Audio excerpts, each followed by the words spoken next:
What's good, beautiful people? I'm the Black Thumb, and this is my man's Ayati. And welcome to OK Bet Podcast, the podcast where we break down news, sports, entertainment, politics, and music.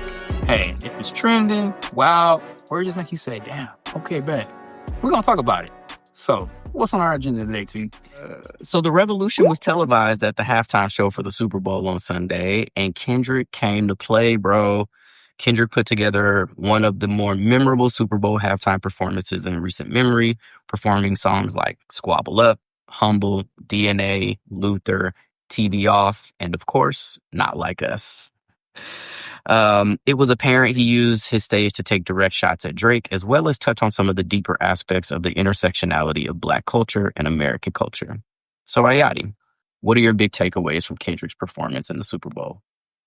I thought it was amazing. Like, it wasn't over the top, and I was grateful for that, because I felt like that mean that he wasn't under, like, no stress or pressure to, like, outperform somebody. He wasn't thinking about people came before me. Okay, Usher was here last year. Or Beyonce 3 weeks ago. Or just in the Super Bowl. Like, he wasn't thinking about who performed in the Super Bowl and I got to beat them. He just said, what do I want to do? And it was weird to me that Not Like Us became a fucking point of contention. Like, don't perform it. Do perform it. Personally, I'm tired of the motherfucking song. I've been tired of the song. That's why I was so happy that GNX came out. Because I had a new slew of songs to go ahead and just wear out. But I didn't want to hear Not Like Us ever again. With the fact that it won 5 Grammys, it made sense. I was like, it's probably going to get played. It makes sense. But why was people contention on it? I don't know. From the West Coast, Kendrick he could do no wrong. He could not perform the song. And I'm be like, yeah, Kenny. He could have performed the song. Like, damn, playing this shit again, but go Kenny. You know, it didn't really matter to me. So the fact that he, like, weaved it in there kind of like with the drama showed me that he had his ear to the current state of what's going on around him, and he's aware and not oblivious. But I feel like he did it in a tasteful way. I was listening to the Breakfast Club a little earlier, and they did mention like he could have picked some better songs or did different songs. He's like, Charlamagne the guy said it was a real black ass performance. I said, yes, that's exactly what he did. He made a lot of, to me, it was like it was more like a black Twitter moment.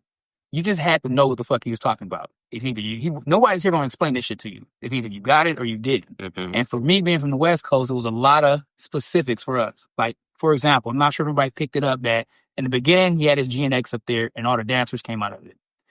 In my mind, he couldn't get Tommy the Clown to actually come to Super Bowl. But he's like, I'm going to pay homage to Tommy the Clown, because that's how they jumped out the back of that fucking Suburban. He had like 20 motherfuckers coming out the back of that Suburban. How you got all these motherfuckers in this damn Suburban? That's also just like a general like clown meme. Like you got 10 motherfuckers coming out that little baby ass car. So like I saw that too. I felt that too. But it was specifically for the West Coast. Right. That's Tommy the Clown. Mm-hmm. And all those dancers are representing something that's from the West Coast. Yeah. He was leaning heavy on his culture. Because when he say Not Like Us, it's several meanings to that. Everybody got fucking Chucks on. Red, white, and blue. Yeah, you see America, but we see Crips and Bloods. You see the street lights, trying to get home before the street lights go off. You see Serena Williams. It's like, it was a heavy West Coast thing for us. Now, everybody might not enjoy that shit. Probably like, this shit could have been better. It wasn't for y'all. Mm. That's how I felt. He's like, he doing this shit specifically for us on the West Coast. And we were happy as fuck. Happy as a lark the whole time. Mm-hmm. And that's why I feel like it may not have been the greatest Super Bowl performance, but for us on the West Coast, we were in love with everything we seen. So that's why we just like, we felt special in that moment. Like he was performing for us. Yeah. At the Super Bowl, not for all y'all. And for me, I was like, that takes a lot of strength and courage, because he could be putting his brand on the line. Like, this is all you did? He was like, it wasn't for y'all. Mm-hmm. And that's where I was like, yeah, it was for who was supposed to. It was one of them, like I say, a black Twitter moment. Either you got it or you didn't. Yeah. And I was like, I walked away from them real good after watching that. Yeah. I mean, I feel like for me, I agree. like you brought up a bunch of stuff that I noticed as well, like the whole like the clown ode, obviously the ode to like the Crip and Blood gang culture and kind of bringing them together, everybody being on the same stage. Obviously his imagery of using the flag, dividing the flag, kind of representing where our country is right now. You're either on one side or the other. I like, for me, just like his fashion too, right? So he was wearing Deion Sanders signature shoes. I couldn't see him because them damn bell No. God damn it, Kendrick. But he was wearing those shoes, which to me, like, Deion was one of the most, like, he's considered the greatest cornerback of all time. He's also one of those people who was like unapologetically himself and has been that way the entirety of his life, and he has lived that way, and he has said, oh, okay, y'all think y'all got me in a box? Nope, I'm doing what I do. So that was an iconic ode. He also had the black leather gloves on, which to me, I think was an ode to Tommy Smith and John Carlos from the 1968 Olympics. When they put their fist up, they wore black leather gloves, bro. So I think there was a lot of subtext and a lot of context to what he was doing, and I so much so that I made a list. Okay, go ahead. So I made a. I love the Gloria jacket. I'm always paying attention. Yeah, I was like, that jacket is so tough. Yes. So I made two lists. I made a peak pettiness list.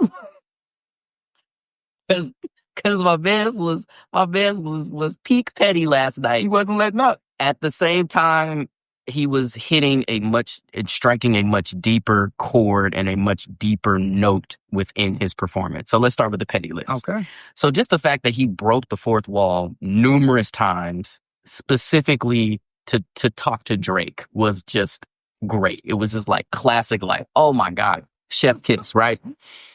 Then the baby A chain, the A minor chain. Yeah, I thought that was an Amazon logo at first. I was like, this motherfucker sponsored by Amazon? She looked like the A. I was like, why are you, bro? You gotta get the bread there. That's what I thought it was. I was like, this motherfucker's bold. He getting that Apple, and I'm getting that Apple. I'm getting my Amazon money. Fuck y'all. This will be where this chain. I'm gonna rock it. That's all I saw was Amazon. But I'm glad to know it was A minor. So that's the A minor, John. Then just his song choice, right? So like every song that he chose could be, you obviously, it's a double entendre, right? Like the song choices, it is like him speaking directly to the American system and saying, look, you don't control me. I am going to be who I am. You don't have any say so in how I live my life. Right. But it was also like every song we went from Squabble Up to Be Humble, which could have been like Drake, he literally sit down, be humble, take this L. Yeah. Then he went from DNA. Like, if you don't sit down and be humble, I got all this in my DNA. You're not here for it. It's not going to happen for you. Yeah. And then to parlay that all the way into like the SZA stuff, right? Like SZA and Drake had a little thing. Well, have y'all ever listened to the Kendrick's verse on All the Stars? It's a direct diss to Drake. Yes, that's what I'm saying. People don't understand. That's a diss to Drake that goes way back in the day. He don't like this motherfucker. Also, here's the other thing too. And like, he didn't perform one song from Good Kid, Mad City. And I get that was like such a long time ago in his music career, but that album is still widely regarded as one of his best albums.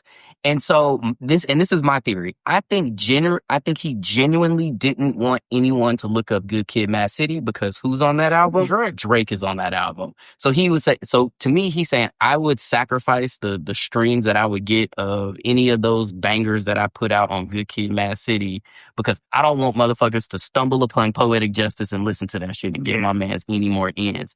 So like, it was just like peak pettiness in that regard. Obviously, you mentioned Serena Williams, Crip walking on Drake's proverbial grave. He talking shit about Serena. Drake said, don't mention her, because they had the beef with Common. Drake and Common had the fucking beef over Serena. And it's like he started just disrespecting Serena out of no fucking way. So it's like, it's just like, okay, cool. Then we had they love the Sue line, right? Like, that was a direct shot at Drake. And then Rig the Game, Can't Fake Influence. Another direct, like, basically to me saying he's insinuating that Drake is an industry plant at this point.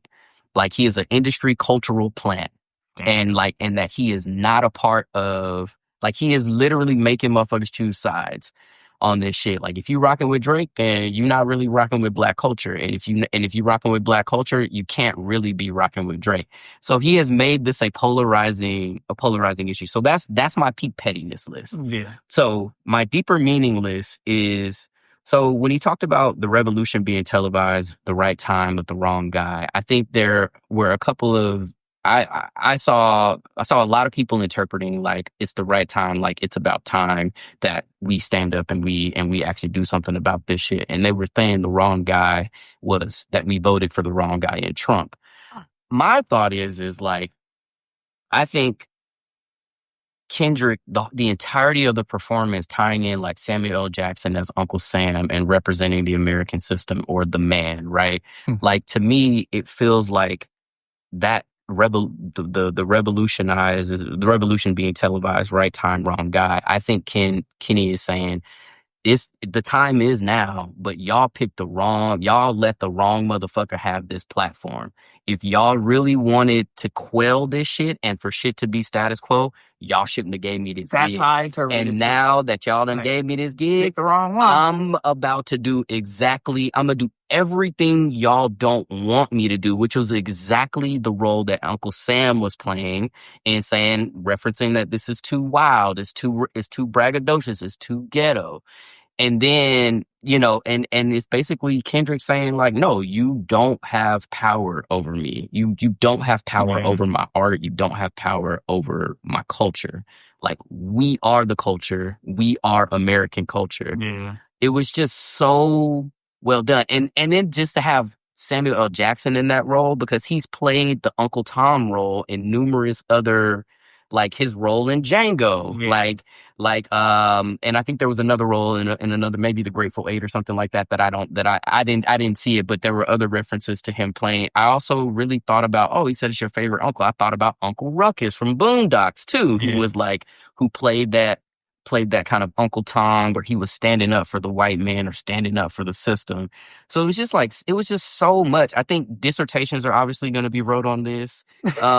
We could do an entire episode just breaking that down. And maybe we should. Because I'm thinking about it, like there's so many levels to it. For me, with having Samuel L. Jackson's Uncle Sam trying to tell you to censor yourself when he's the motherfucker. Mm-hmm. He's always using motherfucker in every line. That's what he's known for. He always be cussing and shit, from Pulp Fiction back in the day with Quentin Tarantino to everything. He's always been that. Yep. That. Look at that motherfucker. Like, and it's him trying to tell you, hey, man, to make it in this game, this is what you got to do. To me, that was a nice little play. Yeah. For him to be trying to tell Kendrick to like calm it down. Mm-hmm. And there was another point you had made about, I wanted to speak on it, but I'm going to say fucking take it as a L. We got to move on anyway. Well, yeah, we're going to move on. All right, y'all. So that is our first OK Bet episode. And so we so much appreciate y'all watching, listening. So make sure y'all go out and like, share, subscribe, comment, follow, do all the things to get in contact with us and let us know how you feel about the new podcast.